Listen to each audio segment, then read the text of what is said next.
You're listening to the RMPodcast, the official podcast of Red Moon Productions. Here are your hosts, Brandon Davidson, Keith Cheatham, and Sean Sebastian. Enjoy.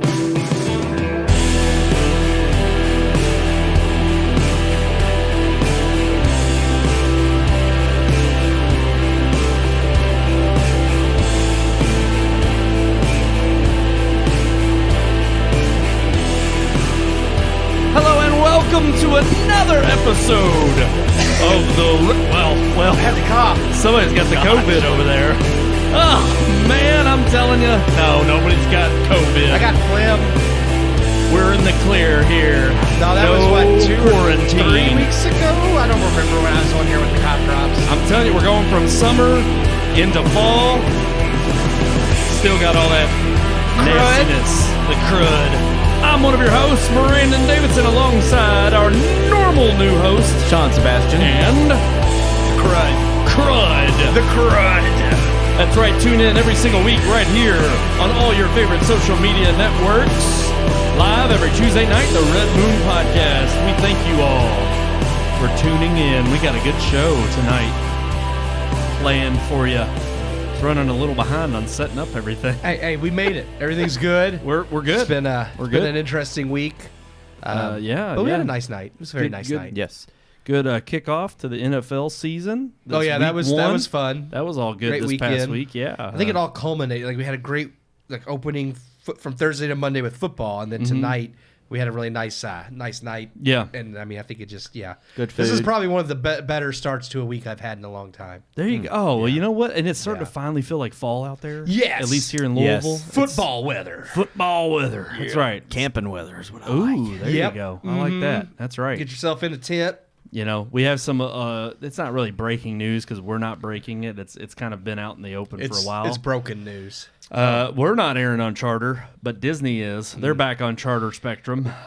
They made a deal just before last night's basically Monday Night just Football. the essentials, though. Yeah. That's what I found funny. So I guess Disney caved because Spectrum no longer is carrying, what was it, Freeform, well, I don't Disney know that XD, FXXX. Disney caved. Basically, they said, okay, we'll accept the money you're going to offer us, but you're not getting all these channels. So, But that's them caving in my mind, because before it used to be them holding hostage saying, no, if you want this channel, you have to take these others. That's true. Because that's it's true. worse on their end. They gave them Disney and the sports channels, but then like the special Disney channels like Disney XD, I think like Disney Junior, like all the Freeform, Freeform, FX, or well, not FXX. FXX and FXM. Yeah, Disney Junior. Yep. Nat Geo. Yeah.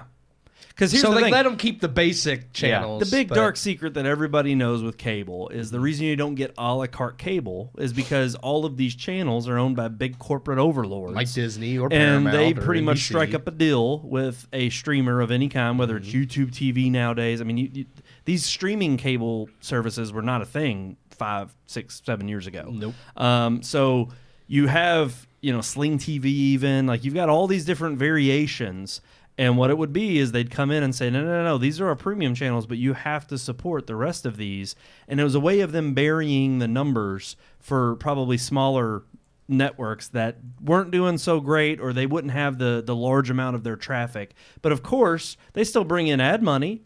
They gotta charge money for ads on those stations and those networks. But now all of a sudden it's like, if you don't include those and we get closer to the a la carte format, you're going to see cable networks folding into, well, nobody's watching this. We're not going to include it. Nobody even wants it. Well, that turns into problems for these big corporate overlords who have all these channels that they want to cram into one package. Yeah, because Spectrum, their main concern obviously was the sports. People were pissed that they couldn't watch football opening weekend, and they got those channels, and that is going to be the biggest part of what people were wanting back. So, yeah, it's like, I think, like you said, Spectrum won out more so than Disney did. Disney had to say, well, I guess we'll just give you this and take what we can get because we're too broke to argue. Pretty much. Well, I mean, Disney's were not both eating the broke, but coast. they're not doing well. They're hemorrhaging. Yeah. They're absolutely in no way, shape, or form able to hold the line on certain things like this, where they might have been able to just a few years ago. Ultimately, too, I think Spectrum lost out. I know they were losing money in terms of having to. They had already said, I think, I spoke to one Spectrum customer, they were giving $15 rebates. Oh, they had to, yeah. And they were doing it on a month-to-month basis based on how long it would go, the blackout would go. And I think Spectrum kind of is, look, that's who our cable provider here is in this area. Charter's the bigger company. But they only gave the credit if you called and requested. Well, of course. It wasn't automatic. So that's how they were able to get. They always do that. Because a lot of people aren't going to think to call or not going to remember to call or don't care. They do the same with internet outages. Oh, yeah. They offer a rebate for internet outages, but you have to call if it's over a certain period of time. Willingly give you money back or give you a credit. Well, why not? If you're not going to ask for it, why would they? Exactly. But I do find it funny that it happened right before Monday Night Football, before the Jets game. The Jets and the Rodgers is out for the season. Their big $55 million. We have grins on our faces because we're both Packers fans. Not that we wanted Rodgers to get injured. I never would want that. But still, I didn't want him hurt. But I have absolutely wanted to see him do bad. All the drama, it was kind of like, well, grass isn't always greener. Sometimes it's slippery. Sometimes it's turf. So I mean, it's not grass at all. It's not grass at all. But no, we do have a great show. Obviously, we wanted to come out with that news right off the top there for all of the. That Rodgers got injured. No. I know the Spectrum news. Yeah. But it is funny because this part of this back and forth is what helped even my family migrate. Look, we're cord cutters for the most part. The only time we really want cable is, and I think like most people, during football and basketball season. But we found a way to go around it not go around it. It's part of their deal. But we subscribe to YouTube TV, and they offer family packages where you can put 3 users on there. And it's worked out for us. You can only have 3 streaming at a time, but for the most part, that's.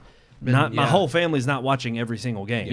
So it's it actually ended situation. up being a bright spot for, I think, us to give other people more options. And I think this was the tricky area that both Disney and I think Spectrum, the uncharted territory that they were going into. Spectrum more so because they don't want to lose subscribers in the dying world of cable. But then I think also in the sense of Disney's, situation, they don't have the resources. Disney owns ESPN and Hulu, so it works for them too if they can drive people away from a cable place to go with something like Hulu Live TV, which is what I have. Not because of what happened with the blackout. I haven't had cable since I moved into my house 5 years ago. I just never cared for it. I didn't need cable because I didn't watch things live. So, but my parents who had Dish, and it was just a ridiculous cost, were just looking for something cheaper that had. Because they didn't need a whole bunch of channels that they weren't watching. They just wanted to make sure they had the specific ones they wanted, something cheaper. And because I already had like the Disney, Hulu, ESPN bundle, I was like, well, you can bundle the Hulu Live with that, and we can work with that. Downside to the Hulu versus the YouTube, granted, I don't know if it's because y'all have the family plan or not, but Hulu only offers 2 live streams. But because the only people using it are me and my parents, like that's not it works. It's not been a problem either. YouTube offers 3. I think it's up to 4 that can subscribe to a family plan, 4 separate people, but only 3 streams going at one time. So we're just each chipping in, paying my brother who's got the account, the account holder. But I think cable, I think, is just dying. It is. Well, and I think Spectrum. If there's anything about this whole deal, I think Spectrum sees the writing on the wall.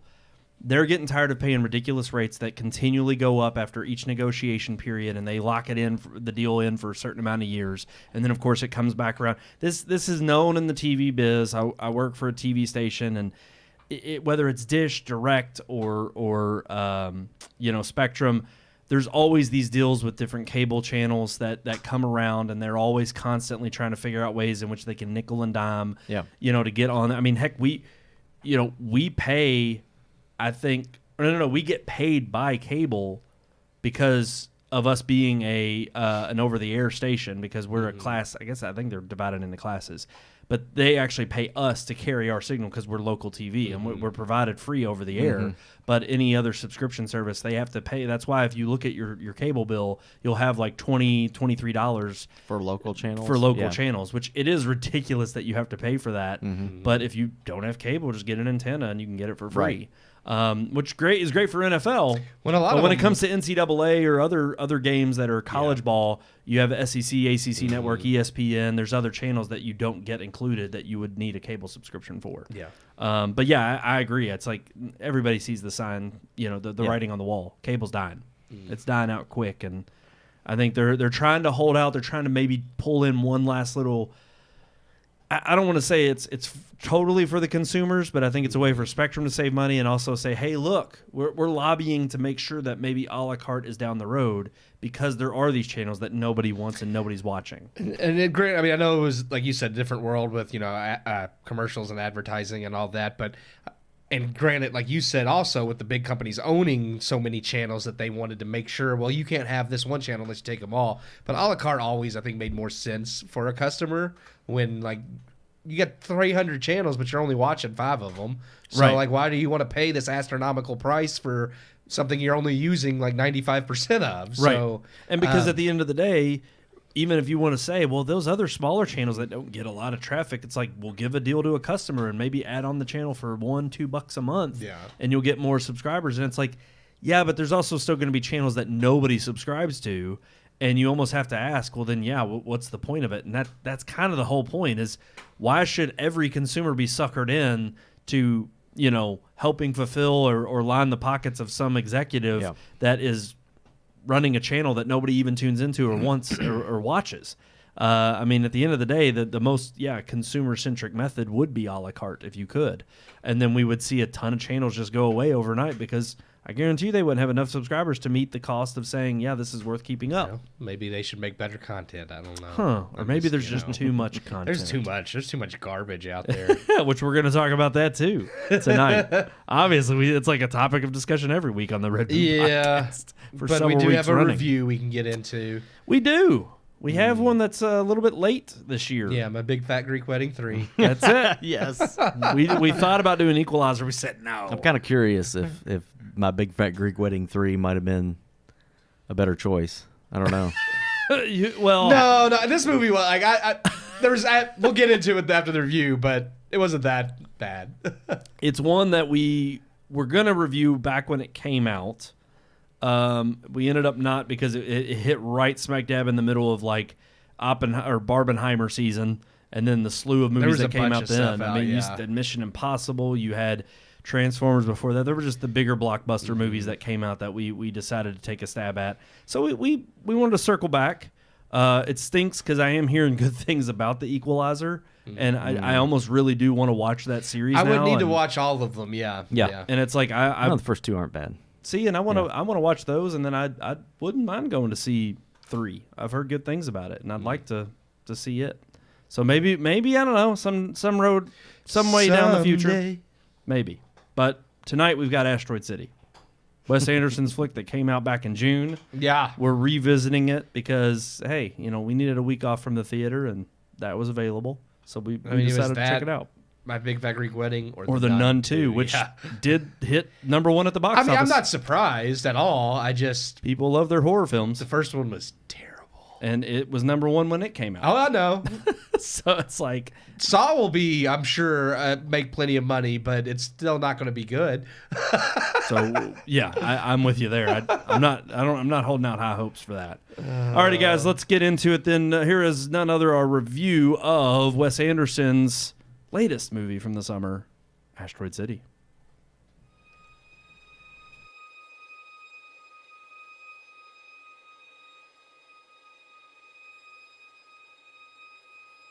Amongst the creative directors still in Hollywood, there are a few we fall back on time and time again, as favorites who still create original and unique movies. They may not always get it right. Scorsese, Nolan, Tarantino are all directors whose general body of work we love, but have all produced their share of duds. With this year being such an eclectic hodgepodge of genuinely great and entertaining films scattered amongst the culmination of the most generic and poorly crafted garbage to come from Hollywood, it's that much sadder when such a creative director produces a film that's just not up to their usual standards. And so I feel it is the case with Wes Anderson's latest film, Asteroid City.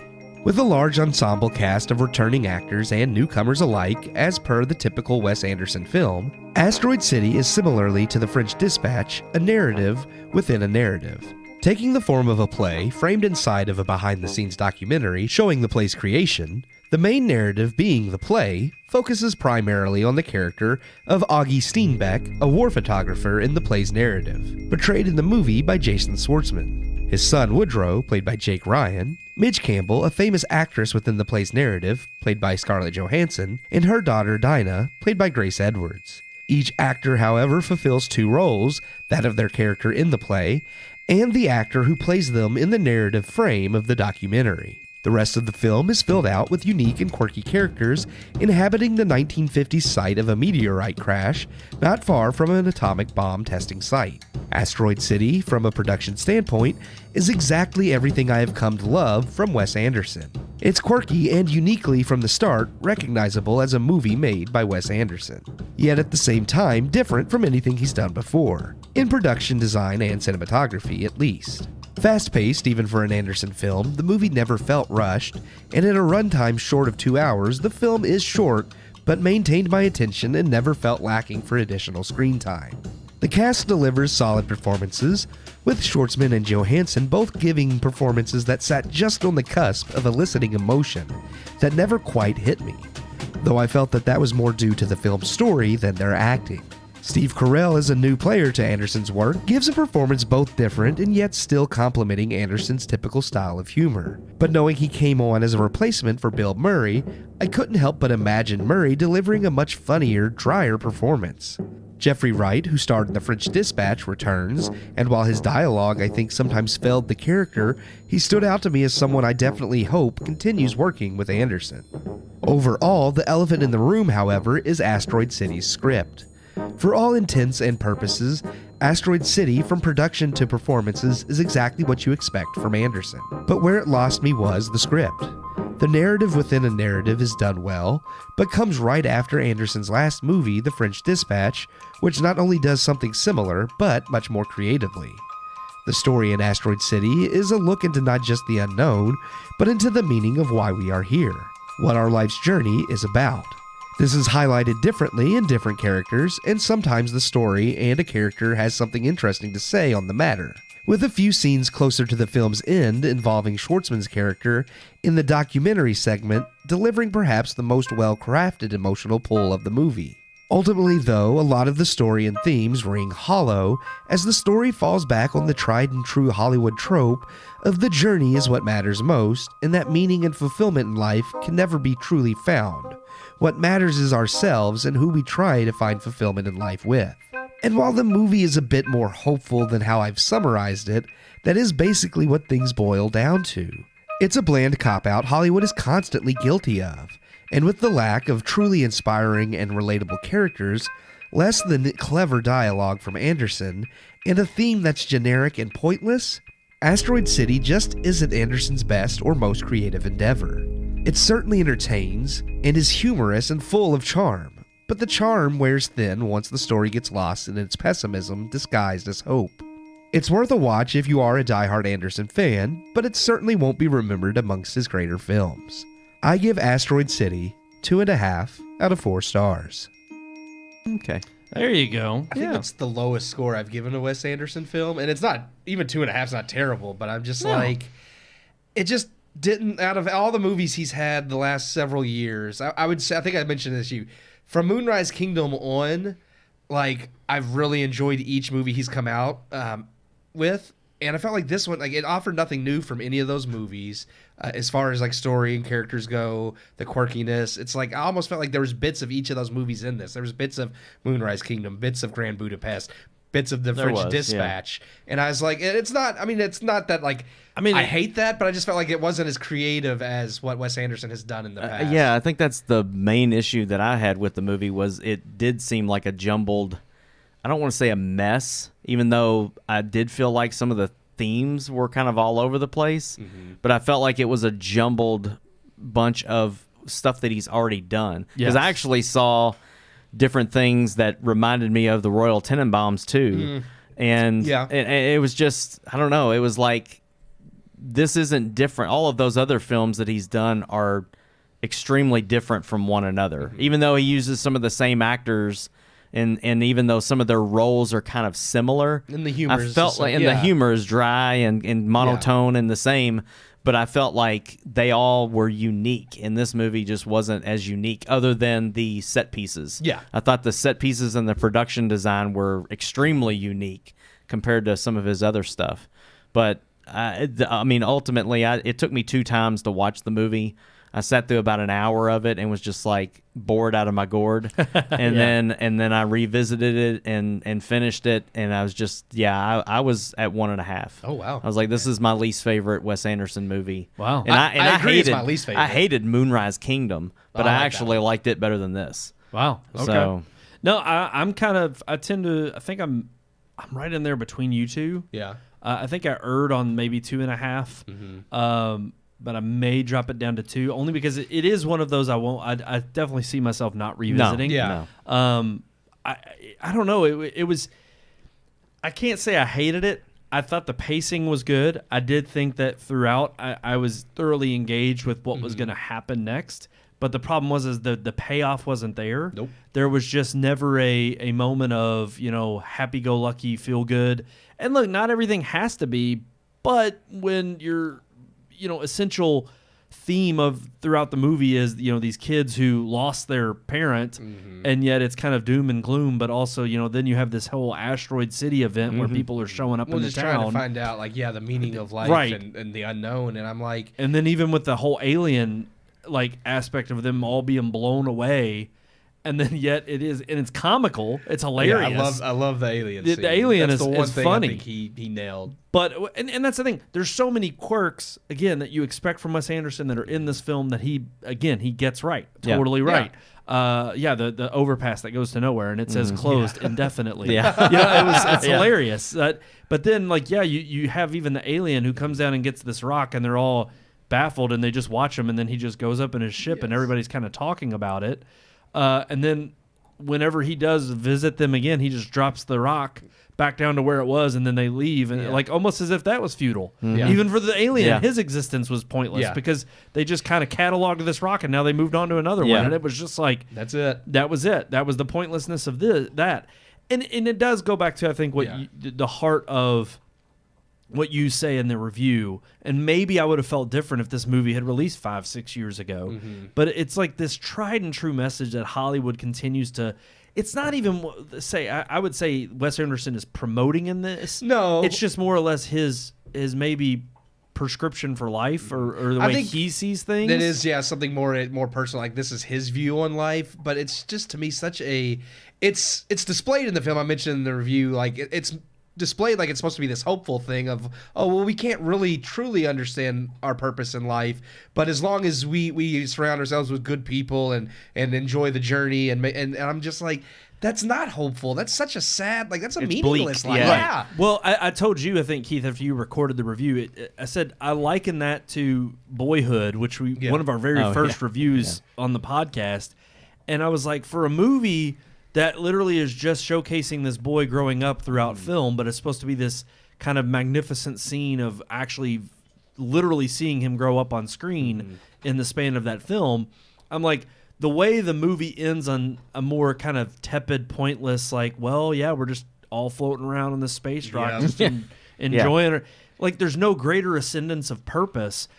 I'm like, for somebody who spends as much time crafting and detailing this world and putting it on film and is very particular about how it is crafted, that there's a purpose in that. Yeah. There is Yeah. a reason, and you put that time and detail into your craft, and yet you're underscoring that very purpose that you put into this film by just kind of having a bleak message for everybody. It's almost like, well, maybe that's true for me, but not necessarily for you. I just find it loaded and full of crap. Yeah. More or less. And I'm not saying that the movie doesn't browbeat you with that. No. It almost, in a weird way, and this is maybe one of the bigger flaws I have with the film, it kind of takes a back seat. There really is no message. And it's just kind of, you can take it as a quirky story. And I think also it's funny that this did come out before Oppenheimer, but it does the whole black and white and color Yeah. with the reality versus the film Yep. that the movie is supposed to be about. I thought that was kind of a funny trope that we saw with Oppenheimer, which got just way saw, more Yeah. buzz. We saw like 2 months ago. That was another thing is like with the framing a narrative within a narrative that, like I said in the review, like French Dispatch just did that much better, where it's a newspaper and each story is framed around there being different stories from different like sections of the newspaper. And I was like, that was such a much more creative way to do a story within a story, whereas this one's just a documentary of a play, and the black and white's the documentary part, whereas the color is the actual play. And I'm like, that it's fine. There's nothing wrong with framing it that way. But literally, this is like your next movie right after doing a narrative within a narrative, and it's so much less creative. And it's not done poorly, but it's nothing that...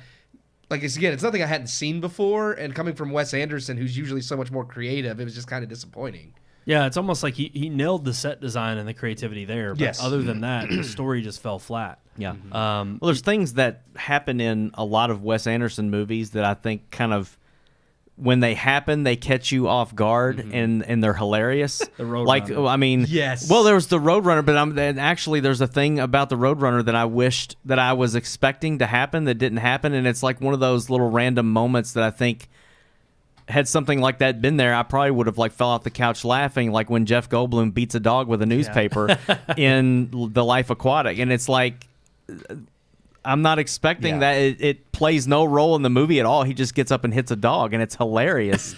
and I love that. But I was like, there was this scene where the Roadrunner like runs across the street in front of these two little girls that are playing in the distance. And I was sitting there thinking, if that Roadrunner like walks up and pecks one of them, and they say, like, if the little girl just goes shit or something like that, I was like, I would die right now. Like, I was watching it happen in my head. And nothing quirky like that ever really happened. I mean, there were a couple of funny things with like it showing up and that kind of stuff, but I'm just like, there's so many moments where I was thinking, that I was waiting for one of those random things to happen, and they never happened. It was just, to me, this was one of the least comical movie or least unpredictable movies that he's done. And I think that's why I like the Alien so much, is because that was the most not that, because they foreshadow the alien at the beginning, so you knew something was going to happen, but I wasn't expecting it to be displayed the way it was. Yeah, no, I agree. So, and that's why I loved it so much, because I was like, that's the only thing in the movie that just kind of comes out of left field, because you're not expecting like this stop motion stick figure to come out in this live action movie, and I was like, that was hilarious. Well, another quirky thing that I laughed at is right after the alien visits and they're in quarantine, and of course you have this one kid who's throughout the whole movie like testing his limits. The daring. And he's like, you dare me? And he's like, and has the button do not push. And he's like, well, if I push that button, and they go on a couple scenes. Well, then that comes back and you find out he touched the button. And his dad, he's like, he said at the time, he was like, if you touch that, I'm going to kill you. You'll break your neck. I'll break your neck. You see him just run and through another scene, and the dad just comes right after him. And there's still that humor moments, that is there that's funny.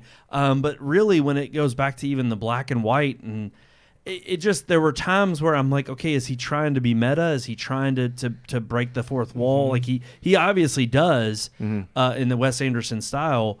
But there's also this moment of like, okay, but what is the greater message he's trying to send us here? Is there one? Is he kind of just covering it in this weird facade of like, I'm being obtuse for a purpose of just letting you figure that out? But I don't know, that's where I lose the interest in terms of what I loved walking away from, like Grand Budapest Hotel. Yes. Or even I even loved Isle of Dogs. Yeah. I thought that was good. Yeah. Just as a good fun story. I think, because I agree with you, because there's two moments, and they're both in the black and white documentary frame, where I liked what he was going for, but because the message was so hollow, it didn't really hit me with the emotion I wanted. And that's the scene when he goes to the director and he's like, I keep playing this character, but I don't feel like I'm doing it right. And then the scene where he meets the actress across the balcony that was supposed to play his wife. Yeah. And I'm like, both of those scenes, the way they're set up, are so well done that you really could have driven home this serious emotional point you were trying to make. But because the point is just kind of, well, there is no meaning, like they both fell flat to me. I was like, they could have been really good emotional scenes. Yeah. No, I agree. And it's funny because I don't know if it's just getting used to the Wes Anderson style or getting used to seeing all the celebrities. I mean, it's kind of what drew me out of Oppenheimer. There being so many stars that aren't huge, but if you watch enough movies, you've seen them in a lot of things. yeah. That you start seeing people that you're like, oh, I've seen them in this and this, and it's kind of distracting. Yeah. You don't get that out of this movie because it's Wes Anderson. There's just certain staples you expect to be in all of his movies. Yeah. But there were certain times where I was just kind of drawn away from what they were saying in their performance because I'm just so used to the dry humor and the writing that it got to a point where I was like, am I just getting too, familiarized with this? I mean, I think of Tarantino and it's like, the way I kind of likened it to is if I sat down and watched all of Tarantino's movies back to back, by the time I get to Inglourious Bastards or even Django, I'm probably going to be like, all right, I'm done. I'm Tarantino'd out. Yeah. Like they're not movies that I think you have to watch in one sitting. It's nice that you have long periods of breaks before you get a taste of that director's style. And I think Wes Anderson is that kind of person. Yeah. And maybe because French Dispatch was just last year, and I mean, heck, he's doing a string of short films that's coming out on Netflix later this year in October. I can't remember there's like 4 short films that he's doing for Netflix, and that's Wes Anderson's project. The one feature that's supposed to come out this month is based on the Roald Dahl story. And that's actually what it is. I thought it was feature length. I think it's 4 short films. I thought it was supposed to be all one, like 4 Maybe shorts they are in the one movie. Maybe they are, because I think they're based on because they were all short. The Roald Dahl stories were like short stories, and I think he's adapting like each short story. But I'm like, he's one of those directors with such a particular way of doing things that I love his style. But it's one of those things where I'm like, am I just getting, worn out with it? Like, I'm not tired of Wes Anderson. Yeah. I'm like, I can take a break for a while. I don't need to see the way he does it movie in and movie out. Yeah. It's kind of wearing on me. So it isn't. I mean, it is based on the Roald Dahl stories, but they are going to be. It's like I said, it's like a 4-night event, so it's going to be like a short film each, and they're all based around like this. The Wonderful Story of Henry Sugar has Benedict Cumberbatch, and they are based on those stories. But there are going to be a set of 4 short films released over. I think it says 4 days. Oh, it's over 4 days. You're invited to a wonderful week of new Wes Anderson shorts this September. It is this month. Okay. Yeah. I knew it was the end of the month.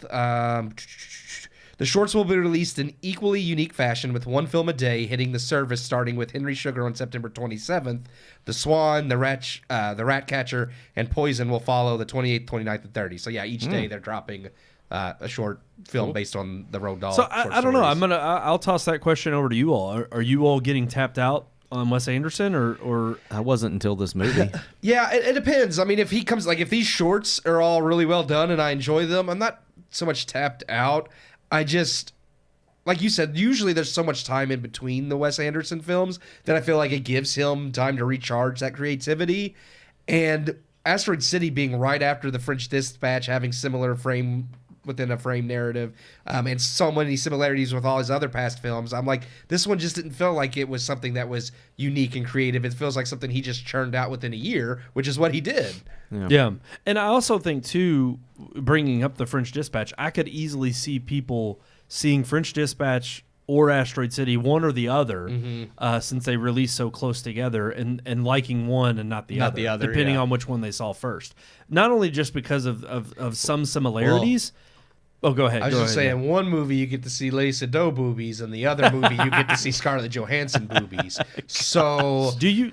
Very briefly it's in very the mirror. brief. Oh, okay, yeah, you see more of Lea Seydoux. I have not seen the French Dispatch. So So I'm just saying, it depends on which boobies you want to see more. I'll have to go see that. Yeah, no, she's actually more a longer scene full on because the guy's like an artist. Several scenes. Several, yeah. Whereas her and Benicio del Toro. Where ScarJo was just very briefly, she takes like the robe off and you see her in the mirror and then it cuts away. And I was just like, okay. I mean, here's the thing though. I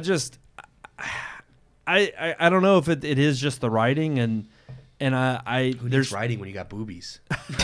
I'm trying to move on from the movies. I know. Yeah. But no, I don't know if it's just the writing that I'm getting used to with Wes Anderson, or again, kind of the subtle undertones of you have to be very highbrow to understand it on his level, and I just don't take it as that. No, I I'm don't not agree with that. highbrow, and Right. I also am not the first person to sit here and say like, "Oh, I found that there's this deep, underlying meaning in all of his No, if films." anything, It's it's like milquetoast. I take most of his films at face value, and I love them, and that's one of the things I guess that kind of disappointed me about this movie is like. Wes Anderson is one of those directors. He's a filmmaker that I look forward to his next release. Like Nolan, it's like they're so far between. It's like as soon as you see Christopher Nolan's name pop up on the screen, you're like, oh, crap. Right. Like, I can't wait to see it like we were about Tenet. And, of course, Tenet was lackluster. Right. But when we saw the trailer and stuff for it and saw his name attached to Oh, it, yeah, it we were gets like, psyched. oh, yeah, your freaking hairs on your neck stand up. He's one of those directors. And Wes Anderson's not as serious. He's much more just kind of like chaotic and random and comical. But yeah, I look forward to them. And this is one that I kind of was like, I'm looking forward to seeing this. And then it just didn't hit the right way. I Right. don't know. Maybe And I it haven't is just- seen French Dispatch either, so I don't know. I wonder if think- it is just poor timing. I don't know if it just because of when it came out, when it, if it just, I don't. I'm in this weird emotional state right now where I'm just like I can lay off some Wes Anderson for a while. I don't really need to see any of his work right now. I don't, almost in the same way that I would like in Nolan. And I'm not saying that to each their own, but it's like even Nolan. It's like if I watched, I mean, I would even argue if I watched like Inception and then Interstellar and then even Tenet being the lackluster After one. a while, you kind of get a little burned out. Right. Yeah. But even then, there's still enough differentiations between those films based on not only subject matter, but Yeah. in the way they're, the scope Even and the grandeur the way of the they film. make you think. Right. That's the thing. Is like one of them makes you think about time. The other one makes you think about, Space. aerospace and physics and all this stuff. I just... And even the genre there is varying. He's got war films. He has Batman. He True, has yeah. so it's like you mix it up a little bit that way, and it's Right. not quite the same thing. Well, and I liken it to even like a Spielberg film of Spielberg's one of those classic directors more so in his earlier years rather than later. But he's one of those directors that it's like, he has a certain signature that you can definitely tell what a Spielberg film is. But I can watch Jaws. I can watch Jurassic Park. I can watch Indiana Jones. I can watch all of the, Schindler's List. I mean, there's a varying degree of not only categories and genres that he covers and even material in terms of story and scope, but there's just a wide array of which his catalog is so diverse. Whereas when it comes to someone like Wes Anderson, again, not to knock him, he's found his shtick. He likes that way of filmmaking. And again, if you're going to sprinkle him in with other directors and other movies, that's why he's a standout, because he has that certain style and that certain prowess. But for me, it's just I can only have so much of that food before I'm kind of like, all right, I'm tired of eating this right now. I want something new. And that's kind of where I'm at with Wes Anderson right now. I just... I'm not saying he's done or he's washed up. I think if there's one thing that I absolutely still love about Wes Anderson and that I loved about this film, that is definitely not a negative, is the production design. I thought, as far as production design goes, it was one of his better films. The amount of, I think I told y'all during the review, I watched a little featurette of them building the set out in the middle of the desert. I think it was actually filmed in Spain. But the rocks in the background and how they were these fake foam formations. Yeah. But the way they put it, he blends in such a way the cartoonish with the realism, and then also just the classic, style of the 1950s artistic nature. It was very well received in that regard. I absolutely love. I read somewhere that he shot it on Kodachrome film. Which honestly, I could see that. It's not even in production anymore, so I don't know how he found it or used it. But I mean, maybe they paid made someone it to just make- for the yeah. film. Yeah. But I had read somewhere that he shot on Kodachrome 24 or 25. And it is does what have the- a what it unique was. color palette. Yeah. And I thought it looked great. I mean, cinematography-wise, of course, it's, again, classic Wes Anderson. Yeah. It doesn't disappoint. I mean, talk about one thing that you could say if you're getting tired of a certain director's style, but that's one thing I enjoy remarkably about all of his movies is every one of them has that particular set, of set style that is used, but it's always unique. It's just, I think, in terms of substance and material and story, like we were just talking about with Nolan, they get you to think about different things or even certain story aspects that are they're different in a way that you're not revisiting the same you're not watching the same movie twice when you watch one of his films. Yeah. You're still watching. Yes, it has Nolan's signature and it has the way he does things, because obviously each director has their own style, but every movie is different in his catalog versus Wes Anderson's. They all follow kind of the same beat for beat, type of, story structure, which isn't bad. It's not bad. I'm kind of like, all right, I'm a little tired of it right now. I'm gonna watch probably all the short films that are coming out at the end of the month. I'll see what those have to offer, and who knows, maybe they'll be just unique and different enough that I'm like, all right, no, he's won me back over this round. So we'll see. But 2.5 out of 4 stars for Asteroid City. Asteroid City. Take what you will of what we've said, and that's indeed it. But we're gonna move on now to our headlines.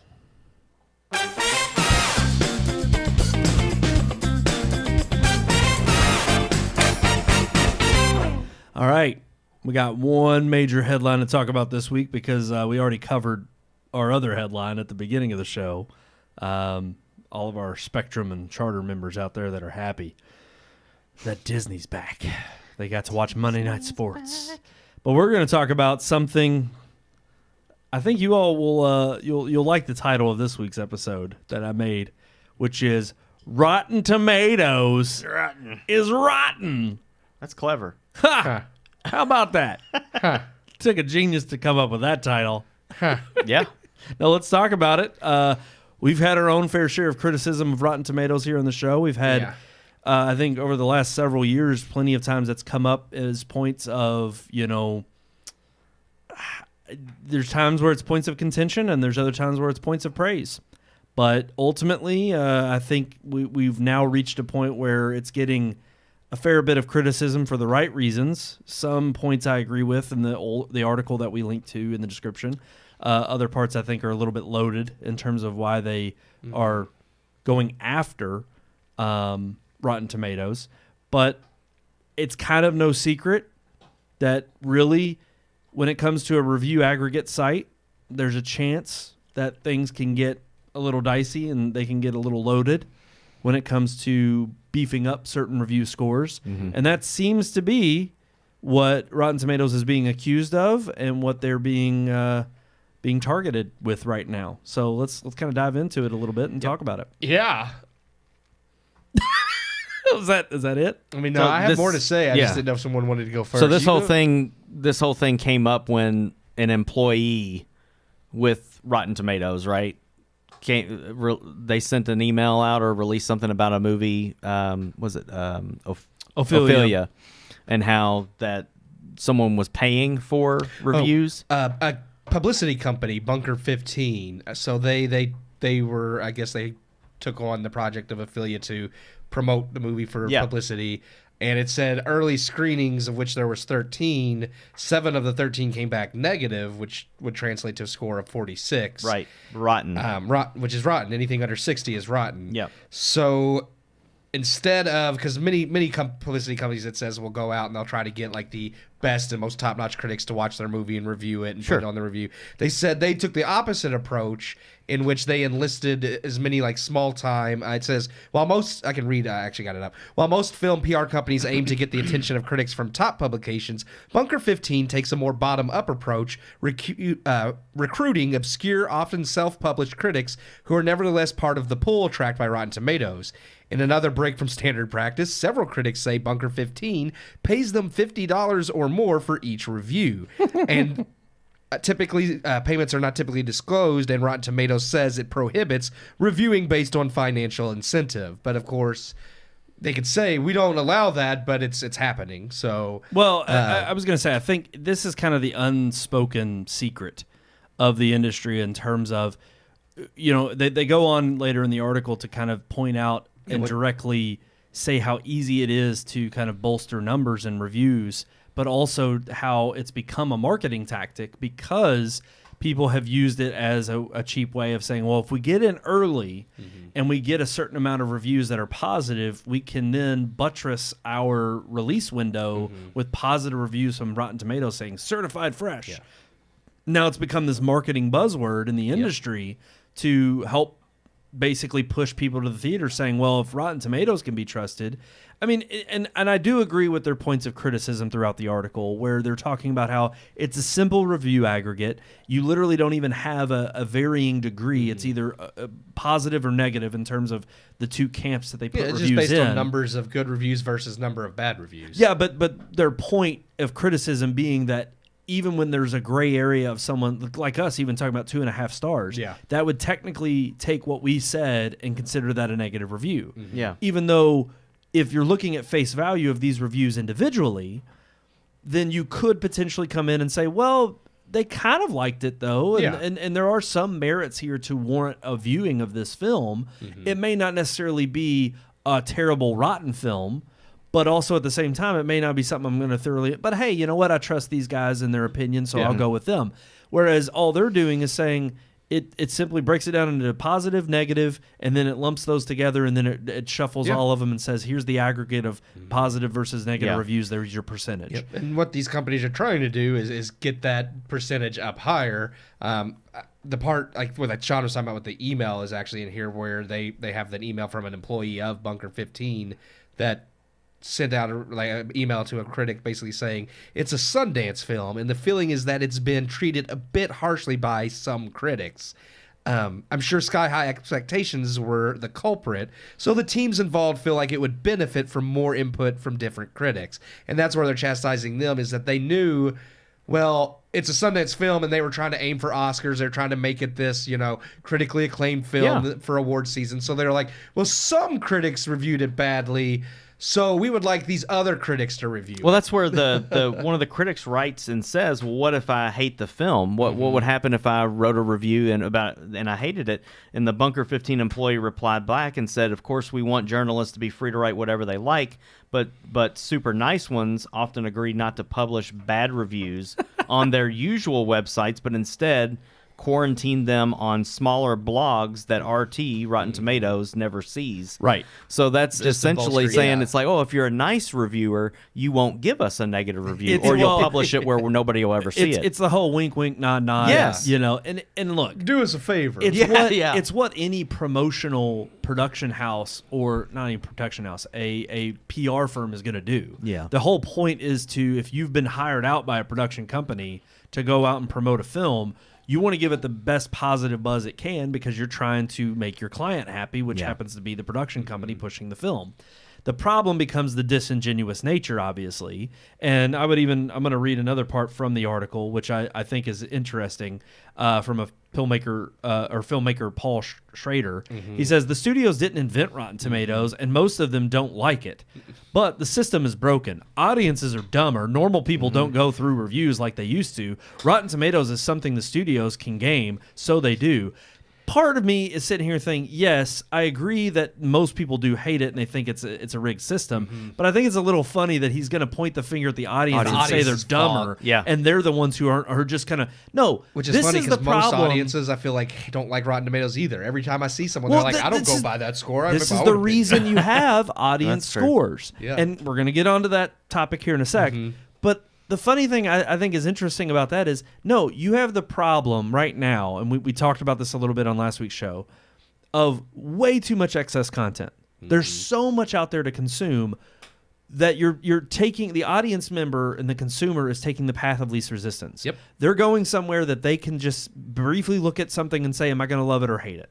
And look, there are going to be those who dive in deeper, who take it a little bit more seriously, but I also think it's a little slap in the face to not only say the audiences are dumber, but to then act like there's this upper echelon elitist movie review critic to say that, oh yeah, well this is someone you can trust, and they're really their opinion is the one that you should take with you shouldn't take for granted, and these others should take with a grain of salt. And I think it's very highbrow, and the pot calling the kettle black, when you're willing to point out that the audience isn't taking the time to read these sophisticated reviews, and instead they're just looking at a percentage to get a quick idea as to whether or not they're going to like something. I'm like, look, that's the whole point of the system. And like we've done in terms of criticizing it and praising it in the way that we know Rotten Tomatoes is rigged, and it does have verification issues that we think they can address. overall, the point of it is to give you a quick overlook of what it is that you're going to either maybe find favorable and risk spending your time watching, or you're going to sit there and say, no, I know who's liking this film. I know who's pushing this. We know who likes Transformers. They are, and yes, they are dumb, but still, no. Well, no. Okay, take Transformers. Take any of the major blockbuster films. Whether it's Fast and the Furious franchise. I mean, we've even joked about how some critics. I was actually going to bring that up. Yeah. Go ahead. Well, go ahead. Yeah. I was going to say, I just think it's funny that they call audiences dumber, yet we've noticed critics follow the trends of audiences. They used to hate Marvel, then they loved Marvel. Now that audiences don't like Marvel, they're starting to come back around to hating Marvel again. And it's like, why is it that you're always 2 steps behind the audience opinion? And once you realize, oh, Marvel's not going anywhere, audience love it, we got to praise them now. Well, and I think, and again, this goes back to the larger question of that you could easily ask, which is, who are you making these movies for? Yeah. Is it for your elitist Hollywood friends that are watching it in the movie houses? Or the people paying to see it? Or the people who are spending their hard-earned money to go be entertained in the theater? Right. It depends on what kind of movie. I mean, I'm too dumb. It's funny because, and I don't know if it's the same guy. I don't want to just bash on him, but I want to say that it's interesting because further down in the article, they do almost kind of a 180 to refute that point he made, in the sense that they're saying there are people who are at these, film festivals that will review these Oscar baity films, and a lot of them, sometimes they're caught up on jet lag, or they're trying to give a little pat on the back to their friends that they know in the movie biz, and so they pass along a more positive score to their buddy in the industry so that they can get their Oscar hopeful, or they get the positive buzz out of the gate so that they get more people and more butts in the seats of opening weekend. And they mentioned that directly. I don't remember which director was talking about, where he talked about, I wanted to screen a film more widely, but the movie had 100% on, and the studio didn't want to damage that because they wanted to use the 100% graphic in their marketing. I said, why don't we get a couple more reviews? And they were like, we just want the 100. And it's like, yeah, it looks good in marketing, but it's also funny because the first thing is an like, audience. We don't want to read anymore. There might be a bad one. Yeah. And honestly, it's like, as someone who follows the movie industry, yes, I mean, we obviously are going to take it more with a grain of salt than someone, an average viewer. But what average viewer isn't also going to see 100% certified and also think 100% from really 15 reviews? Yeah, because we've done that before. Of course, they don't ever acknowledge how many reviews. Yeah. We will look at that. Yeah. But anybody seeing it as I mean, look, it's an advertisement. It's literally as dumb as people being like, well, advertising doesn't work, but hey, I love that commercial. That's great. And then you go out and buy it. And it's like, advertisement 90% of the time is for the people who are already bought into the product. They're the ones who are paying attention and then patting themselves on the back for participating. Unless you're Bud Light and you just want to go down in flames. Well, they just completely tarnish their product. Exactly. But I do find it hilarious that it's like most people are not going to see 100%. Yeah.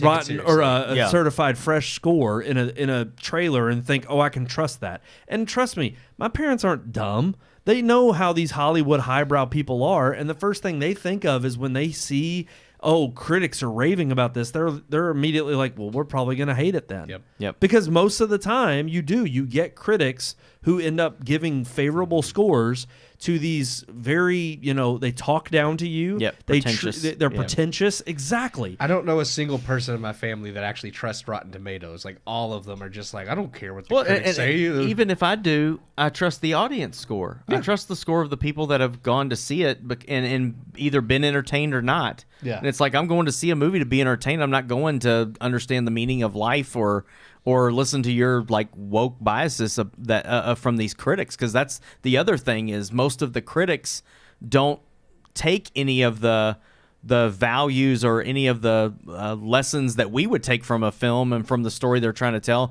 They only take one side of it. They only take the LGBT and and all this other stuff. When it it's virtue like, signals. Yeah, they only talk about that stuff. They don't talk about anything else.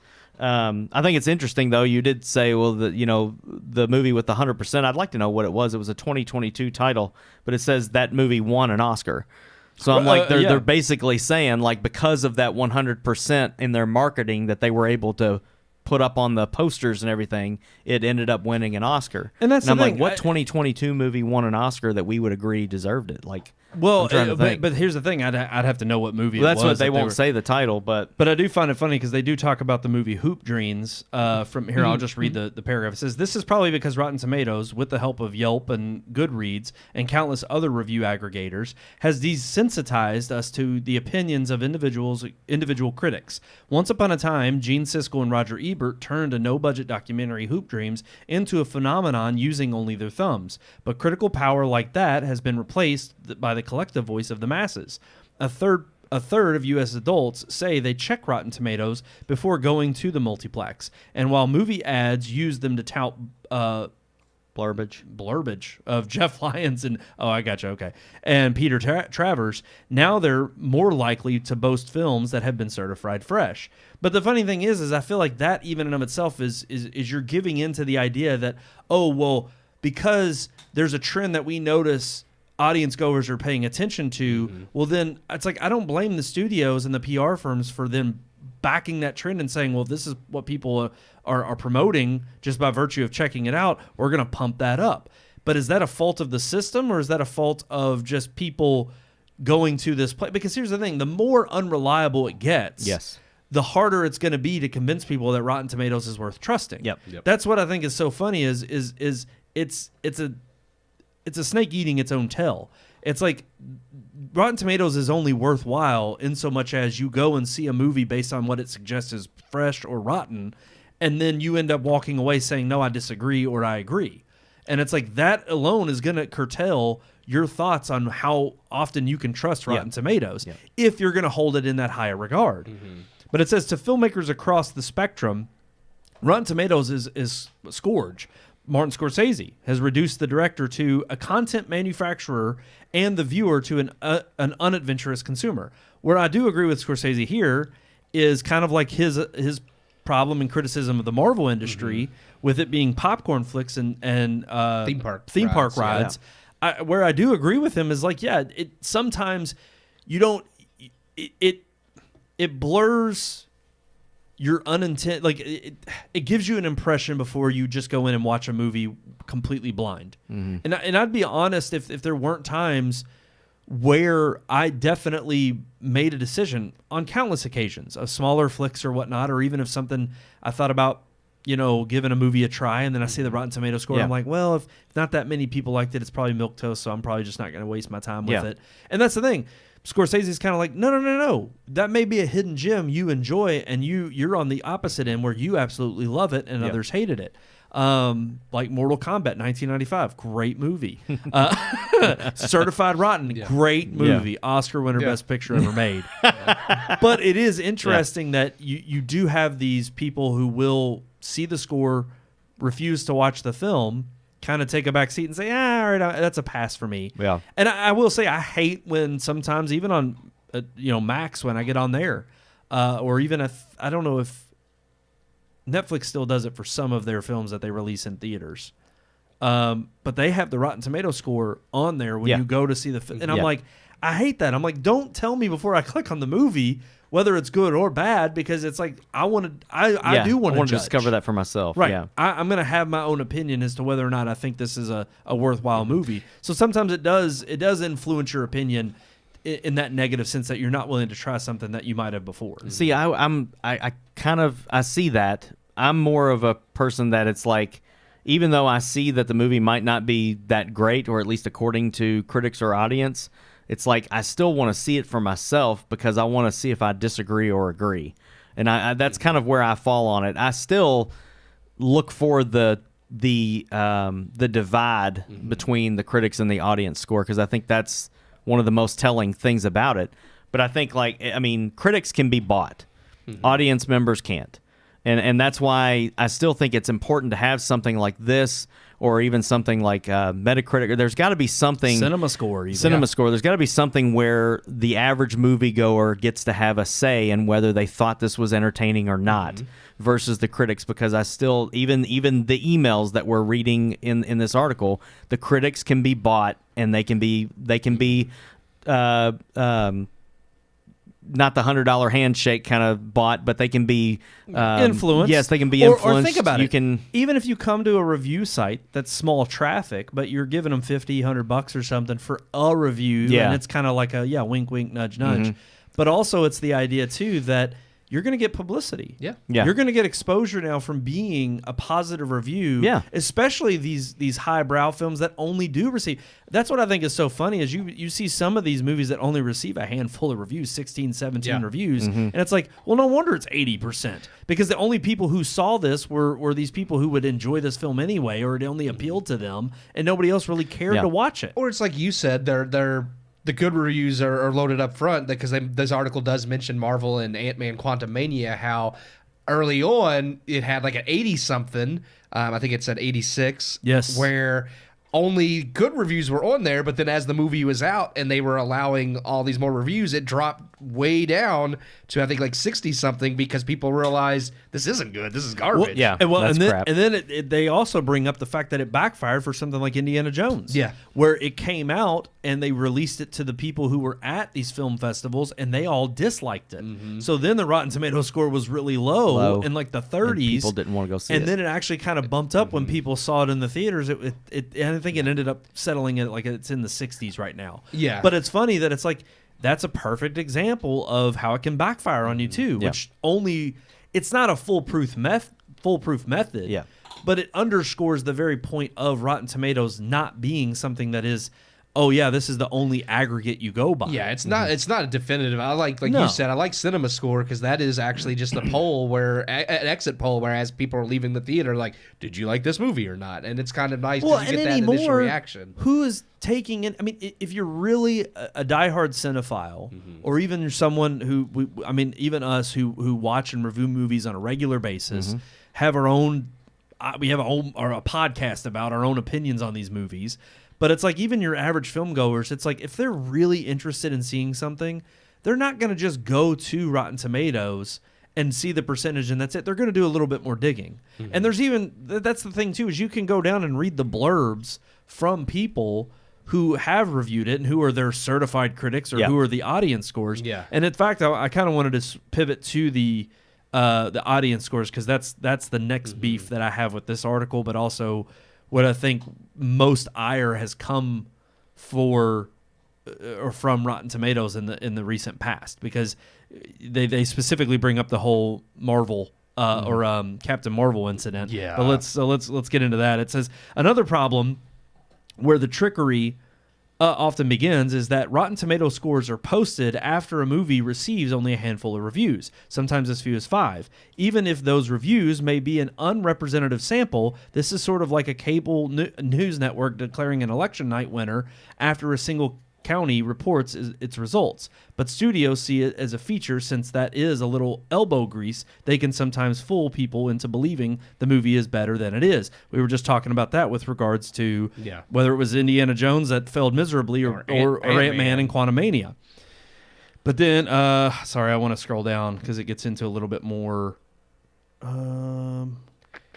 I want to talk about specifically the Captain Marvel. It's Rotten Tomatoes allows you. I have go it ahead. up here. Go ahead. Rotten Tomatoes allows users to rate movies alongside critics, and 3 years after the Fandango deal, it changed the way these audience scores were calculated.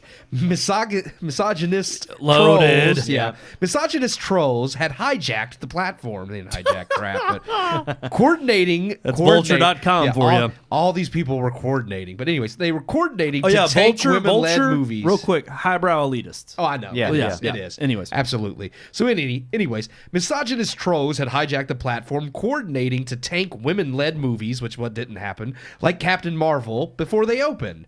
It was the only movie it happened to, and rightfully so. Yeah, it's funny because Wonder Woman, I'm pretty sure, was women-led, and Wonder it Woman was did great. fine. Yeah. There's like no other woman-led movie that tanked that. Like there's just this master plan to tank all women-led films. Yeah. Yep. As a fix for users' reviews to count, they would need to verify that they bought tickets, which they could do most easily by purchasing them via Fandango. Drive them to the service you just bought. Imagine that. Yeah. Under the new rules, audience scores for tentpole movies have often gotten an early lift since most of the first weekend crowds are diehards who buy tickets in advance. In June, ads for The Flash bragged about an audience score of 95%. As of June 14th, which was the Wednesday that showtimes began in international markets such as Belgium and Finland, but 2 days before the film's U.S. release, that score is 83. Today the score is 83, so which isn't that far different from 95. A bigger change came in 2018 when Rotten Tomatoes loosened the restriction on whose reviews could be indexed, once the site had required its contributors to write for publications with substantial web traffic or print circulations. Now, more freelance and self-publishing critics have been allowed to join, along with some who review movies via YouTube or podcast. Hey, we can join. Well, There we but go. but that's the thing. If you read just before that, that's what I love about the little creative asterisk that they added there of, but you have to have a certain amount of reach. Which, look, it's not my platform. They can run it however they want. But the idea of the audience score used to be that the average viewer could get on there, and it was like what you were just saying, Sean. It gives you a voice in saying, this is how I felt about the film. Granted, I get the backlash of Rotten Tomatoes for allowing trolls to get on there and trounce a film. Yeah. Here's the issue, though, is anytime you try to go against the internet's going to win. Yeah. And the problem that we found with these trends is that, look, they happen for a short period of time. You have to weather the storm, let it last, and then it falls off. The problem is that when you try to get involved and then you try to jerry-rig it in your favor of saying, well, now we're trying to be fair. No, now you're just trying to load it in a certain favorable perspective that is going to look skewed towards getting rid of those who may try to look. Because the whole point of having any kind of review base at all is that you get to lead with your opinion. Yeah. Whether it's valid or not. Let the users make that choice with the amount of gravity they give to the we're system. too dumb to actually read the reviews. Right. Because audiences are just getting dumber. It's just like the showrunner from The Witcher. Well, we had to change stuff from the books because American audiences are too dumb to understand it. It's like, thanks. Yeah, I guess yeah. we're all just too stupid to understand your works. Yeah, never mind that we just made Oppenheimer, $900 million at the box office, and Audiences are stupid, Brandon. That's right. Don't show contrary facts. But I do find that's where I find this to be the most revealing as to them trying to make this a hit piece on Rotten Tomatoes.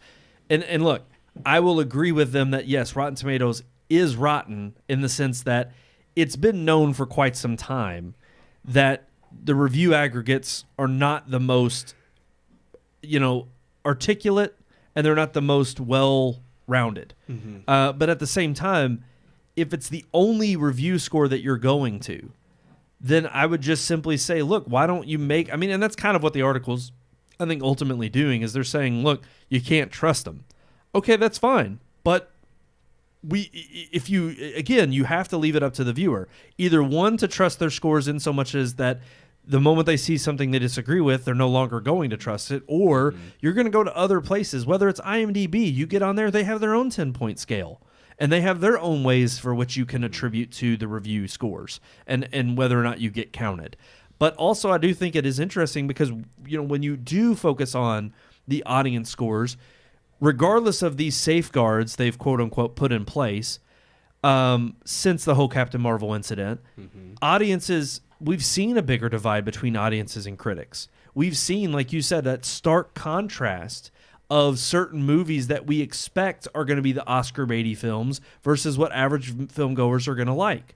And yet, to then have disdain towards the average film goer because they didn't like a certain movie that somehow the critics they understood it more so than average audience goers. Yeah. Again, who are you making these movies for? When did the movie industry specifically become only about the golden statuette? That's 2008. Touche. No, I just it kills me that it's like they're making this claim, they're making this argument against Rotten Tomatoes, and at the same time they're validating it as well. Yeah. I mean, it's like you're giving. It's like it's evil, but it's good. It's like, okay, right? Because people do go to it as so instead of giving it props for where it can drive people to the theater to see movies that they want to see, or better yet, maybe saying, okay, well, what if they do start to incorporate a different way of aggregating scores in terms of giving things more of a positive or more of a having the gradation of strongly hated it, somewhat, it was milquetoast, or really good, or it was okay. But again, that's another issue of trying to make everything like. There's always going to be some flaw. You're never going to be able to make anything perfectly 100% fair. I know that's the ideal we strive for. In a perfect world, we could. Life's not fair. But there's always going to be ways. Yeah, but there's always going to be ways to kind of manipulate things. And it's like, and part of this is also the production companies for using Rotten Tomatoes as a marketing gimmick. It's like, okay, a lot of people didn't really know Rotten Tomatoes until you started seeing it in trailers of this movie has a 90%. This movie has, I mean, I remember when Black Panther came out, they heavily plastered the Rotten Tomatoes of course, all over the trailer. And it's like, okay, now you're propping it up as the definitive source of what's a good or bad movie. So you've trapped yourself in this cycle of, well, audience goers are going to Rotten Tomatoes to find out whether the movie's good or not.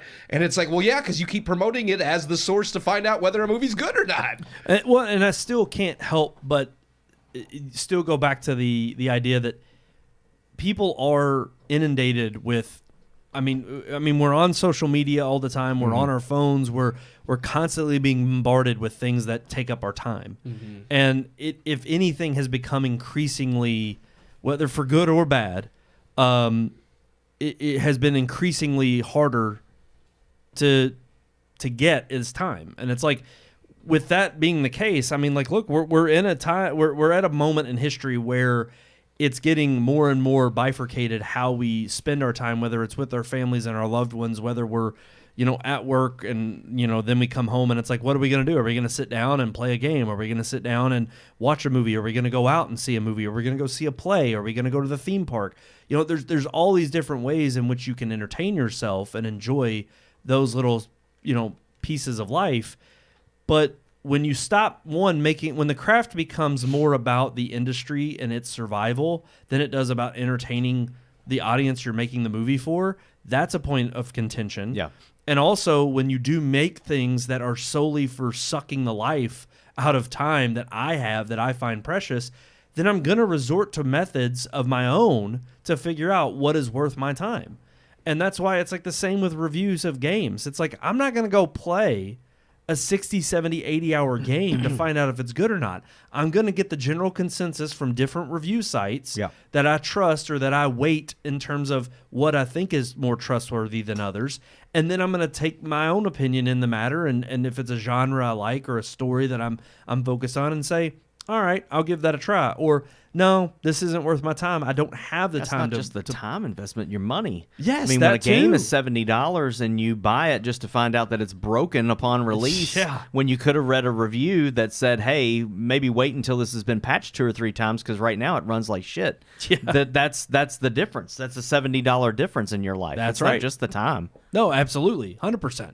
And especially with movie tickets, the way the prices have gone up, it's like, I hate to say it, but yeah, I mean, we subscribe to AMC stubs. Yeah. So it's nice that we have that ability to go and see basically a movie. We can get 3 movies per week, but we go see about a movie a week. And that's more than well above your average moviegoer. Yeah. Yet the thing is it used to be a spectacle and an experience to go to the theater. We've talked about it on the show countless times, but the greater the greater technology gets with having beautiful big screen TVs or even projectors or beautiful sound systems, it's like when you can mimic certain things in your own home and set it up to your own liking and spend the money there, and then just rent a movie or watch it somehow and be just as immersed. You really have to have a reason to go to the theater and spend the kind of money you're gonna spend, especially if you're taking your wife and your kids and the whole family. It's like, it's got to be a spectacle to get out and spend that kind of money. It's got to be an experience that's worth going and enjoying. And to me, it's like, I'm going to absolutely take it with a grain of salt, every type of review score aggregate I can get my hands on, because I don't want to waste my time or money on things that I could have been better spent doing something else. So look, Rotten Tomatoes, in so much as, is it perfect? Absolutely not. Is it rotten in the sense that it needs to tighten up these areas that are loose ends in terms of promoting these things? Absolutely, because just as much as you would say it's a cry, and you would cry foul and it's wrong to allow trolls on your website to bash a film and send it to the graveyard before it even releases, I would say, yes, it is just as wrong to then also prop up certain critical reviews and say that they somehow are more weighted and given more credo than certain audience members that have a better taste and a better heart, pulse on the population at large. Well, we'd even mentioned that in the past, how they talk about, audience scores, like just review bombing to make the film bad, but how there's certain movies that if you go on there, and you can read reviews before the movie even comes out saying, this movie's amazing, this movie's great because of this diverse casting. It's like, is this a legitimate review? Did they actually watch the movie, or are they just propping it up because it supports the agenda they want? Yeah, exactly. Because at that point, it's like, then that good score is no longer valid either. That's right. Oh, and absolutely, that's on the other side of the critical spectrum. That's the other end. The supposed certified critics, where you're going to get that. You can read almost a paragraph into the review and know why they gave it a good score. But you get it, like I said, you get an audience like scores too. Like instead of review bombing, you have like a large, like I would say, minority of people that are vocal. They're like, well, we know people are going to hate on this movie because of this subject matter, so we're going to go. You get prop the backlash. Yeah. Yes. So then they just go prop the movie up. And again, that's where you have to take it with a grain of salt. I agree that maybe you can sit here and say that Rotten Tomatoes has become too mainstream, that it's become something that props up, or that the movie industry itself uses to prop up whether it's a good or a bad movie to promote their film. But again, you have to trust the audience member at the end of the day, whether it's good word of mouth or whether it's something that, again, to me, the funny thing is how much crap Netflix can push out on a consistent basis. And yet every once in a while, there's that Squid Games. There's Bird Box. There's movies that break the cultural norm that just go crazy on social media that immediately elicit a response from everybody to tune in. Yeah. And it somehow breaks through the cultural zeitgeist to get your attention. And yet, while some reviewers or critics will be out there trying to find out what that is, it's like, no, ultimately your job is to view the film, give it your honest opinion, and then it's up to the audience to read it and say whether it's valid or not. And that's up to me. That's how it is. That's what a review aggregate score is supposed to be about. Yeah. So with that being said, take with it what you will. You can continue to trust Rotten Tomatoes, or you can, exactly like we have on this show, not only criticize it in the past, but we've even had our own issues in terms of how Rotten Tomatoes has handled things like dealing with audience scores and how they do have a very basic approach to how they aggregate. I mean, why do you think we have our own reviews on this show? It's like, we have our own opinions. If you tune in and you like what we say and you happen to agree with our opinions, then I can guarantee you most of the time, if you go and look at our website and you find a review and you see what the review score is, you may say, well, I kind of tend to agree with these guys. I'll give this one a shot. I like what they said about it. Or you may say, nah, I won't waste my time. I don't agree with them at all. I hate them. So so be it. But that's what it's out there for. It's to give you your own to give you our opinion, but you have your own informed opinion. Yep. Alrighty, guys. I think you did it beforehand. Supposed to do it after I run the open. No, that was because you That said was that because of what you just said. Yeah, you said I hate them. So I said they could hate us. yeah, well They just did. Oh, They yeah. said they hate us. Here's our multimedia segment. Multimedia.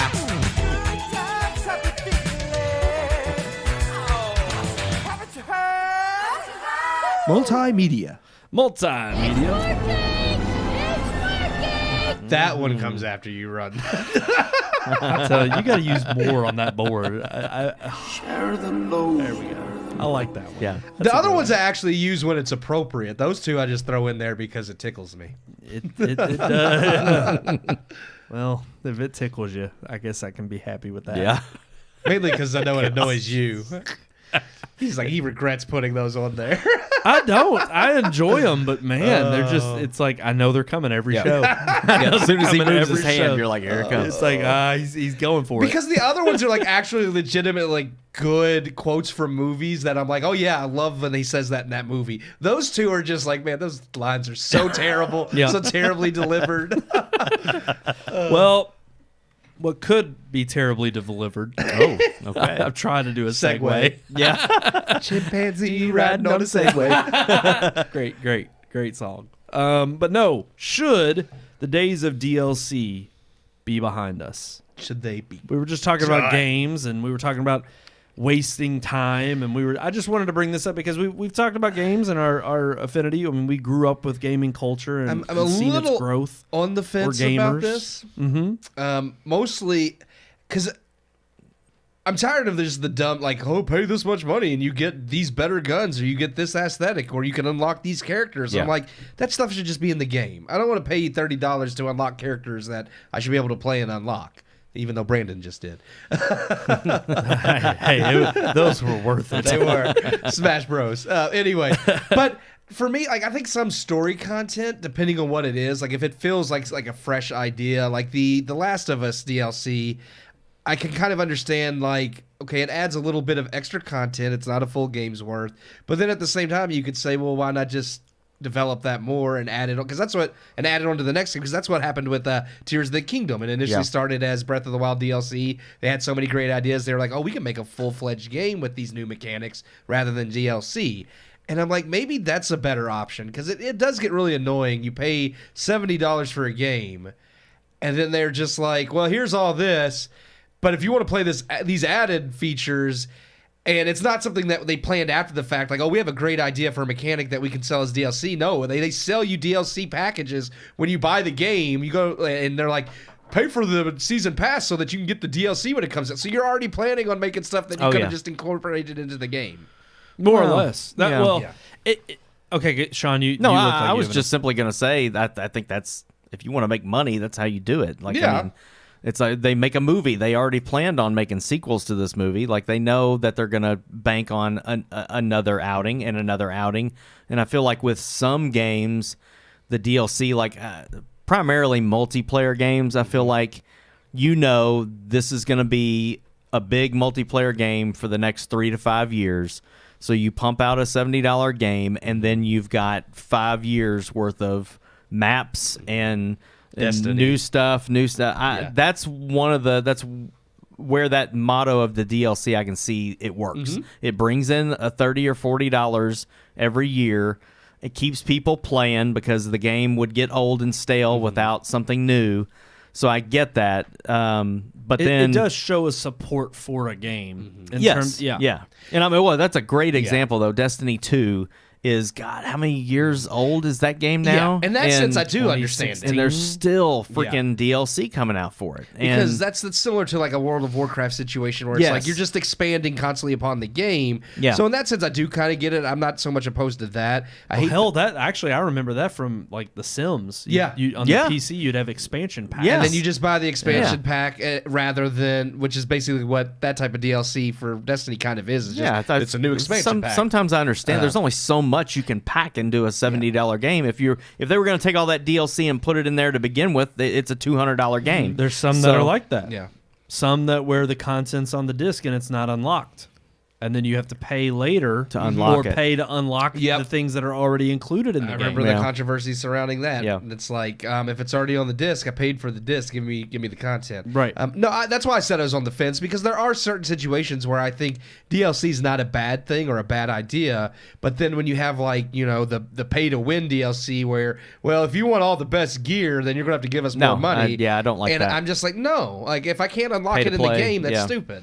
No. But then there's also instances where you have games that allow that, but then they also have ways you can earn it in the actual game. It just takes you a ridiculously long time. You just got to grind for 2 years before you can, right. Yeah. I don't know. I'm on the fence as well. To me, it's a per case by case basis. Yeah. As a whole, I think it should be behind us because I think I don't want to say it's not like it isn't giving new life to a product that may be at the end of its life. I think for certain cases it's definitely true, like Destiny. It's more warranted because that's a value-added proposition that you're going into in the interim. Like, as soon as you buy that game, you know it's going to be supported for years on end. They've told you. Yeah. But then Yeah. it's weird because then there's other games that are completely, like, came out, got review bombed, rightfully so, because it was lackluster in what they presented originally, but then has had update after update after update and free content, and like No Man's Sky. And it's like, it's after the somewhat Bethesda, I don't want to say it was a debacle. It's been successful in terms of people playing Starfield. But after it came out, and it was, lo and behold, another Bethesda game with a lot of glitches and a lot of things that are not tidied up. And yet you've had No Man's Sky that came out and was, again, less than what it was promised. And yet they have just completely changed that game to where it is nothing like it was when it came out. And you pay the same low price that they cut it down to, I think, 3 or 4 years ago. And the fact that it's like 5 years old at this point, and yet you could play it on current consoles with all this extra added content with literally hours, dozens of hours of playtime, and you're not paying any extra for it. Like I there's just times where I'm like, is that a developer like that is receiving money? Like, to me, there's no way. It's not like these graphic houses that get bought up by production studios or movie studios, and then they have to do the CGI for a given movie, and then next thing you know, they're going bankrupt because they just spent, below the load on everything, pouring it into that one movie. But it's funny because I'm like, well, I guess No Man's Sky has their developer studio has to be doing financially okay for them to have continued to live off of this game for that long, whether it's getting new players into the experience. But all these update packs have been like for free. Yeah. And I even think about it in terms of the software world when it comes to Final Cut Pro 10 has been the same price for literally 10 years now at this point. And they've done nothing but you bought it one time and they just do updates. Then you have DaVinci Resolve. It's in that. And that, to me, puts something like Adobe Premiere to shame when it's not only a subscription model, but then they're not any better, and they've not gotten, the fidelity of their service has not improved. You're paying Adobe annually, but you're not getting anything better than what this other company's giving you for free. Free. Yeah. And so I'm in the boat of like, take Smash Brothers, for instance. Yes, I bought an extra character pack simply because it had 2 characters in it that I really wanted. But I was kind of amazed at, based on what I paid for that, to know that it was developed after the game that had originally come out. Those were not included. And then the way they were incorporated into the game after I bought the DLC, and the finesse that they put into the level of detail with the character design, the way you interact with them and play with them, the way the stages look, and it made it worthwhile. And to me, that's something where I'm like, if you're going out of your way to not only create something for the fans, but you're creating something new that gives a whole new experience to a game that you're already enjoying playing, I think those types of DLC are worth it. Even when it comes to like map packs and the occasional new weapon you get in a Call of Duty game, I'm like, no, it doesn't add any new gameplay feature. It literally is just a different skin on a different environment. And yeah, I know some people would argue and say, well, that's new content. Yeah, but is it of the same value? I would argue differently. I don't think it is. No, I agree. I'm kind of thinking of The Witcher 3. Yeah. That game took years for Project Red or CD Projekt Red. Yeah. To make that game.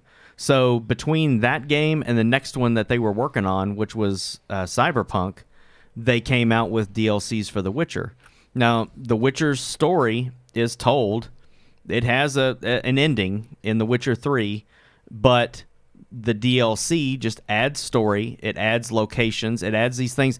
But I kind of feel like it's like, yeah, if you spent 10 years making this game, I don't expect you to make all of this stuff available on day one. It's like, if it's going to take you 10 more years to make the next game, and you've got another crew that's just, well, we want to keep people playing The Witcher. When we spent 10 years on it, we want people to play it for more than just the 20 hours it takes to beat it. So we're going to have another team making this new content for it to keep it interesting and keep our company's name in people's minds, so that when Cyberpunk comes out, they know who we are. Even though Cyberpunk was a botched release, that's another company that's been making it right since its release. And its first DLC for Cyberpunk is, I mean, they're saying the DLC is larger than has a larger file size than the base game. Like, it's a bigger game of DLC than you originally purchased. So that's the kind of DLC that I can get behind. If you put a bunch of time into the game and you gave me this great game and you want to just continue and further that story and give me something to play until your next great game, that's fine. When it's a Call of Duty, a game that comes out every year, and you've already got an entire year's worth of DLC planned at the beginning, then that's when I feel like Keith, when I'm like, well, you could have just released all of that at once, and we would have played it for a year until your next game. Yes. But instead, you wanted to penny and, nickel and dime you for every little thing. You don't want to pay for that Nicki Minaj operator bundle, so you can run around. I didn't even know there was. Yeah, her and Snoop Dogg. I know that you can run around as Snoop Dogg or Nicki Minaj. I'm trying to think what game. There's like some game where there's going to be a John Wick where you can. Oh, I'm sure. I can't remember what game. Oh, is it Fortnite?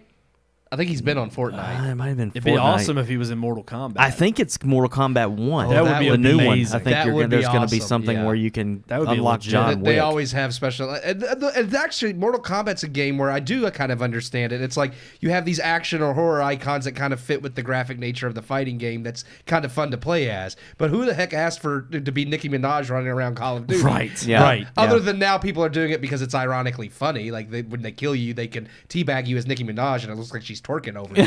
So I mean, and it's like yeah, people are gonna play it now because they're like it's stupid, so let's buy it. I got 2,400 COD points right now. You're about to go to Nicki Minaj. But that's the thing. It's like it's not popular because people thought it was actually a good idea. It's because people are like, oh, this is it's popular because it's funny. It's like, and that's exactly, if anything, that's what they're hoping for. Yeah, they know their fan base well enough to know that it's the like you said, Sean, they're bought in from day one. Yeah. It's like they know what they're gonna do. They do the season pass for a reason, and I agree. To me, it's disingenuous. I stopped a long time ago. I get why people still do it.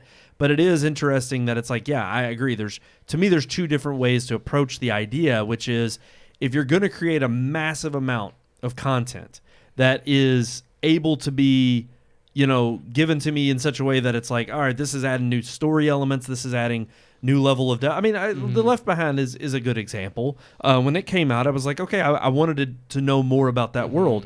Recently, it was announced that FF16 is getting DLC. And they even said, they were like, we planned, because the way FF15 was rolled out, it was botched. We had all these plans for this grand, huge universe that we were planning things for. People didn't buy into it. The DLC came out, and yeah, there were some people who enjoyed that content, but they felt like we intentionally set out to deceive our customer base because we had planned that from the get-go. He said, so we made FF16 into a singular focused story from start to finish, that when you bought this game, it was a self-contained story and full game from start to finish, which I immediately was like, 100%, that's why I bought into it. Yeah. And he said, after months of it being on the market and people loving the world, having beaten the game, they want more of this. We were going to move on to the next Final Fantasy. We're willing to create DLC for it that fits within that realm. And I'm like, that to me is where it's a worthy, kind of like what you said even with The Witcher. When there's things that come up after the initial sell of the game where they're like, we want to keep you invested in this experience. Or we want to give you a new experience. We want to give you a new story. And especially if there is that other project on the horizon. But look, we all know production budgets on games has ballooned. And granted, they make more money than the movie industry right now. They're a huge, booming business in entertainment. And it's interesting that we know now, because the worlds have become so lush and beautiful and huge to explore, it does take more man hours. It does take longer production cycles. And so we're not getting games pumped out every year or 2 years, except for your milquetoast Call of Duties. But the bigger games that we are expecting to see from certain companies in 3 to 4 years' time, we not only want it to be worth our hard-earned money, but we also may not want to wait until the next 3 or 4 years from that team. Then again, I would also argue differently in terms of somewhere like this year is a perfect example of I don't want DLC because there's already too much to play. It's like I don't need more content. There's already way too much out there, whether it's RE4, Tears of the Kingdom, FF16, Spider-Man 2 coming out, or Jedi Survivor.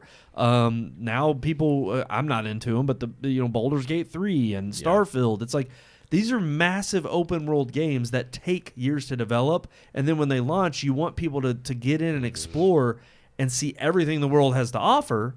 But at the same time, it's also like they're either spending their time doing that and and then other games get passed up, or it's the DLC comes out and it's like I'm not going to spend my time with that anymore. I'm done with that game. I'm moving on to the next one. And I actually appreciate DLC. I mean, it depends because I loved Breath of the Wild's DLC. I think it added some fun stuff, but generally I like the DLC for the non-open world games more because that is giving you more content that wasn't there.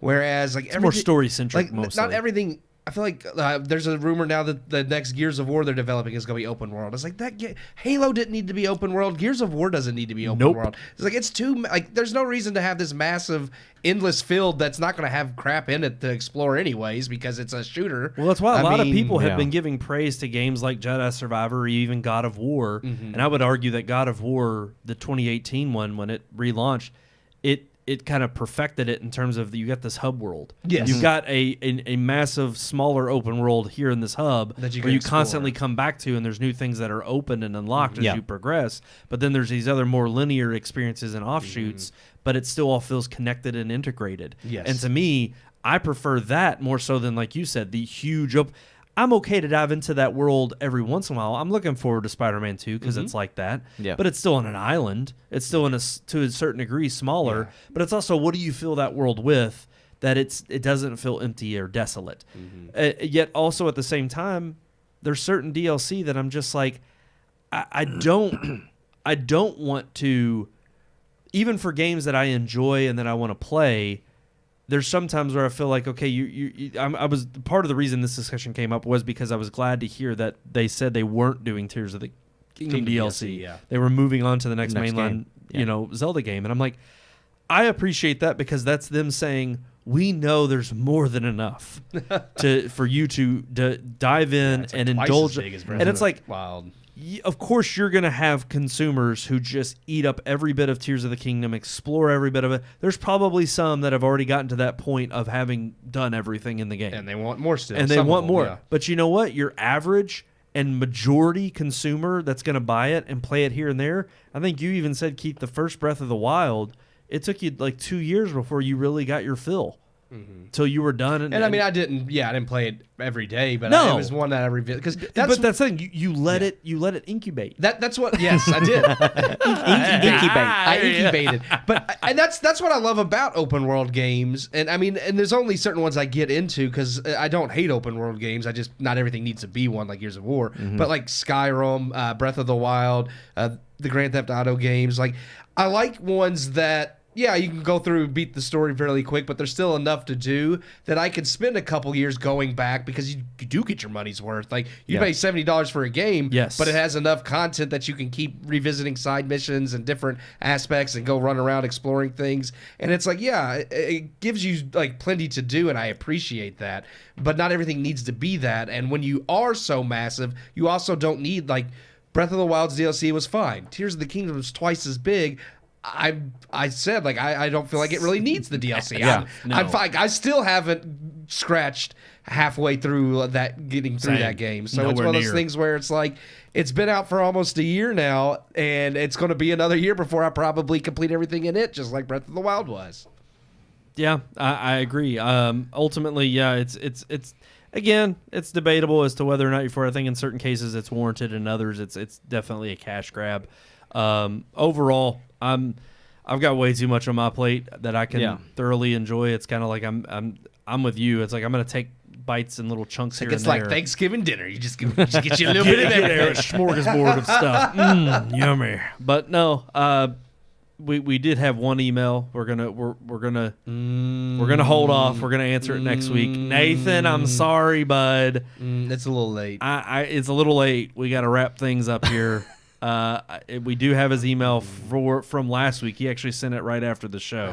Okay. So we got Jacob's right at the end of the show. We did, and we but- still said we might discuss that a little bit further at some point. Yeah, we may. Maybe we have will to in really the future. think about that. But though. yeah, so Nathan, if you're tuning in, we're gonna get to it. Don't worry, we're gonna answer your email on next week's show. Tease. Alrighty, guys, thank you all so much for tuning in. As always, like, share, subscribe on all of our social networks right there. Facebook, Red Moon Book on Twitter, or X, Red Moon Tweet, Red Moon Pics on Instagram, and of course search for Red Moon Productions on both YouTube and Rumble. Like, share, subscribe. Appreciate all the love that you give us there. And there is that old-fashioned way, just like we alluded to with Nathan's email. You know, we're going to read them live on air. Live. Just sometimes when we don't go over. What is that email address there, Keith? RMPodcast at redmoonproductions.com. Just beautiful. Sexy. Just so sexy. I love it. Alrighty, guys, that's it for this week's episode. Thank you all so much for tuning in. Until next time, I'm one of your hosts, Brandon Davidson, alongside our normal new host, Sean Sebastian. and Crud. I was hoping you'd remember.